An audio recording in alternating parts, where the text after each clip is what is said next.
ఉపనయన సంస్కారం అయ్యాక తను గురువుగారు ఆజ్ఞ తీసుకొని భిక్షాచర్యం చర భిక్షాటనకి వెళ్ళాలి. మరి భిక్షాటనకి వెళ్ళినప్పుడు భవతి భిక్షాం దేహి అని తాను అడుగుతూ వెళ్తూ ఉంటాడు ఆ బ్రహ్మచారి. భవతి భిక్షాం దేహి అనే దాని అర్థం అతనికి తెలియదు. కానీ భిక్షకి వెళ్ళినప్పుడు భవతి భిక్షాం దేహి అనగానే లోపల ఉన్నటువంటి ఆ పతివ్రత స్త్రీ ఎవరైతే ఉన్నారో వారు బయటికి వచ్చి అయ్యో అద్భుతమైన తేజస్సుతోని వామన స్వరూపంలో ఉన్న స్వామిని ఏం చేశారని ఆ భిక్ష తెచ్చి తనకు సమర్పణ చేస్తుంది. అలానే మంత్రం యొక్క అర్థం మనకి తెలియకపోయినా భవతి భిక్షాందేహి అనే దాని యొక్క అర్థం లోపలున్న స్త్రీమూర్తికి తెలుస్తుంది, తనకి తెలియని అవసరం లేదు. ఆ శబ్దాన్ని స్పష్టంగా ఉచ్చరిస్తే ప్రయోజనం కలుగుతుంది. అలానే వేదంలో ఉన్నటువంటి మంత్రాలు కూడా ఆ మంత్ర దేవత మనం ఉచ్చరించేటువంటి ఆ మంత్రాన్ని ఆ దాంట్లో ఉన్నటువంటి శ్రద్ధని బట్టి ఆ మంత్రంలో ఉన్నటువంటి స్పష్టతని బట్టి అందులో ఉన్నటువంటి స్వర నియమాన్ని బట్టి ఆ దేవత యొక్క అనుగ్రహం మనకి సిద్ధిస్తూ ఉంటుంది. కనుక వేదం అంత అత్యంత మహిమాన్వితమైనటువంటిది. ఆ వేదంలో మరి ఎవరిని ఉపాసన చెయ్యాలి, అన్ని ప్రయోజనాలు ఏకకాలంలో కలగాలంటే ఎవరిని ఉపాసన చేయాలి? ఒక ప్రధానమైన యజమాని ఉన్నాడు, అతనికి ఒక 33 భవనాలు ఉన్నాయి. 33 భవనాలకి యజమాని అయిన ఆ 33 భవనాల్లో కూడా చిన్న చిన్న యజమానులు ఉన్నారు. ఒక్కొక్క భవనంలో ఒక భవనంలో బంగారం, ఒక భవనంలో వెండి, ఒక భవనంలో పట్టు వస్త్రాలు, ఒక భవనంలోనేమో వజ్ర వైడూర్యాలు, ఇలా రకరకాలైనటువంటి వస్తువులన్నీ మనకు కావలసినవన్నీ ఉన్నాయి. అక్కడ చాలామంది వస్తూ ఉన్నారు. అక్కడ ఉన్న నియమం ఏంటంటే ఆ 33 భవనాలు తిరగాలి. తిరిగి ఏదైనా ఒక వస్తువుని అక్కడ ఉన్నటువంటి చిన్న చిన్న యజమానులు ఒక్కొక్క భవనానికి ఉన్నారు కదా, వారిని అడిగి ఏదైనా ఒక వస్తువుని తీసుకొని వెళ్ళొచ్చు. ఏదైనా ఒకటే తీసుకోవాలి, అది నియమం. చాలామంది వస్తున్నారు, ఆ 33 భవనాలు తిరుగుతున్నారు. వాళ్ళకి కావలసిన బంగారం కావలసిన వాళ్ళు బంగారం తీసుకుంటున్నారు. ఇక స్త్రీమూర్తులు వస్తే వాళ్ళకి కావలసిన పట్టు చీరలు తీసుకుంటున్నారు. ఇలా ఎవరెవరికి ఏదేది ఇష్టమో, బాగా ఆహారం మీద ఆసక్తి ఉన్నటువంటి వారు దానికి సంబంధించినటువంటి ఫలాలను తీసుకుంటూ ఉన్నారు. ఇలా ఒక్కొక్కటి తీసుకుంటూ ఉన్నారు. చివరికి ఒక వ్యక్తి వచ్చాడు. అక్కడికి వచ్చి ఆ 33 భవనాలు తిరిగాడు. ఆ 33 రకాల వస్తువులని చూశాడు. మళ్ళీ వెనక్కి వచ్చేసాడు, వచ్చి వెళ్ళిపోతూ ఉన్నాడు.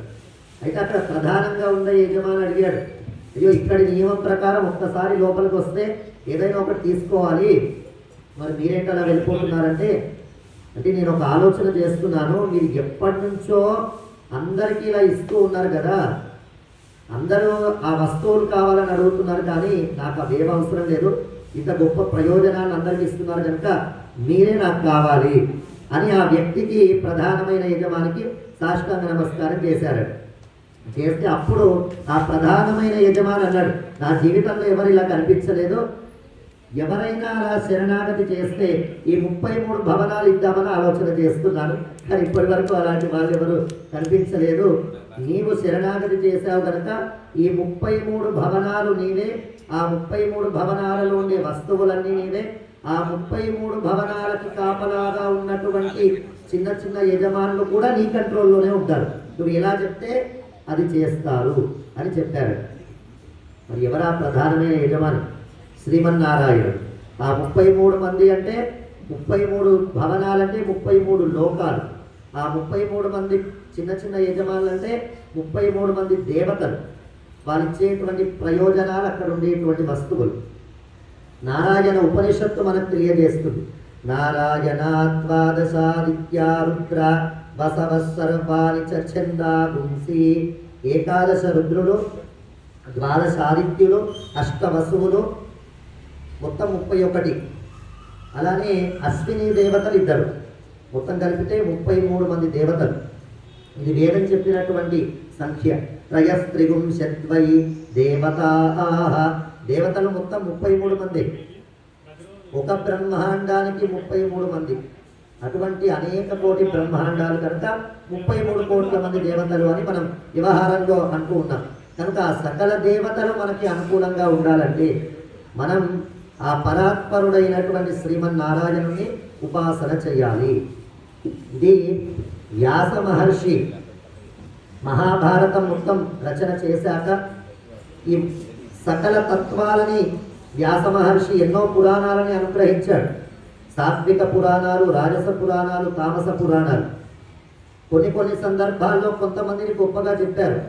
ఇలా అన్ని పురాణాలు అయిపోయిన తర్వాత, మహాభారతం అయిన తర్వాత కూడా మహాభారతంలో ఎంతోమంది మహర్షులందరూ వచ్చి మరి అసలైన తత్వం ఏమిటి, ఎవరిని ఉపాసన చేయాలి అని ప్రశ్నిస్తే ఆలోడ్య సర్వశాస్త్రాన్ని విచార్య చ పునః పునః ఇదమేకం సునిష్పన్నం ధ్యేయో నారాయణ సదా అని తెలియజేశారు. ఆలోడ్య సర్వశాస్త్రాన్ని, సకల శాస్త్రములని బాగా పరిశీలన చేసి స్పష్టంగా చూసి విచార్య చ పునః పునః మళ్ళీ రీచెక్ చేసుకొని ఎవరిందులో చెప్పబడ్డారు అని పరిశీలన చేస్తే ఇదమేకం సునిష్పన్నం ధ్యేయో నారాయణ సదా, కేవలం ఆ శ్రీమన్నారాయణుడే అన్నిటికీ మూలమైన తత్వంగా చెప్పబడ్డాడు. అంతర్బహిశ్చ తత్సర్వం వ్యాప్య నారాయణ స్థిత. ఆ నారాయణ అనేటువంటి శబ్దానికే లోపల బయట అంతటా వ్యాపించిన వాడు అని అర్థం. ఆ నారాయణ శబ్దం యొక్క అర్థం తెలియాలి అని భగవంతుడే 2 అవతారాలు ఎత్తాల్సి వచ్చింది. ఇది చాలా పెద్ద రహస్యం. ఆ మంత్రం యొక్క అర్థం అందరికీ చెప్పడానికి, ప్రాక్టికల్గా చెప్పడానికి భగవంతుడే 2 అవతారాలు స్వీకరించాడు. ఒకటి నృసింహావతారం, ఒకటి త్రివిక్రమావతారం. ఈ 2 అవతారాలకి ఈ 2 అవతారాలు స్పష్టంగా తెలిస్తేనే అష్టాక్షరి మహామంత్రంలో ఉండే రహస్యం మనకు తెలుస్తుంది. అష్టాక్షరి మహామంత్రం నారాయణ మంత్రం. నారాయణ మంత్రం యొక్క అర్థం లోపల బయట వ్యాపించినవాడు అని. మరి నృసింహస్వామి స్తంభం నుంచి ఉద్భవించాడు కనుక విశ్వవ్యాప్తమై త్రైలోక్యమేతదఖిలం నరసింహ గర్భం అని అంటారు. ఈ ముల్లోకాలు మొత్తం కూడా నరసింహ గర్భంగా మారిపోయాయట. కనుక అన్నిటికీ అంతర్యామిగా నృసింహస్వామి ఉండి లోపల నేనంతటా వ్యాపించి ఉన్నాను అని సగం అర్థాన్ని తెలియజేశాడు. నరసింహ అవతారం ద్వారా లోపల వ్యాపించి ఉండేవాడిని నేనే అని తెలియజేశాడు. ఇక త్రివిక్రముడు వామనునిగా స్వామి వచ్చి త్రివిక్రముడై ముల్లోకములని కొలిచేసి బయట మొత్తం కూడా వ్యాపించిన వాడిని నేనే అని తెలియజేశాడు. కనుక నారాయణ అష్టాక్షరి మహామంత్రంలో ఉండేటువంటి అంతర్వ్యాపకత్వం, బహిర్వ్యాపకత్వం, ఈ 2 అర్థాలని ప్రాక్టికల్గా భగవంతుడే 2 అవతారాలు ఎత్తి మరీ నిరూపించాడంటే అంత అద్భుతమైనటువంటిది అష్టాక్షరి మహామంత్రం.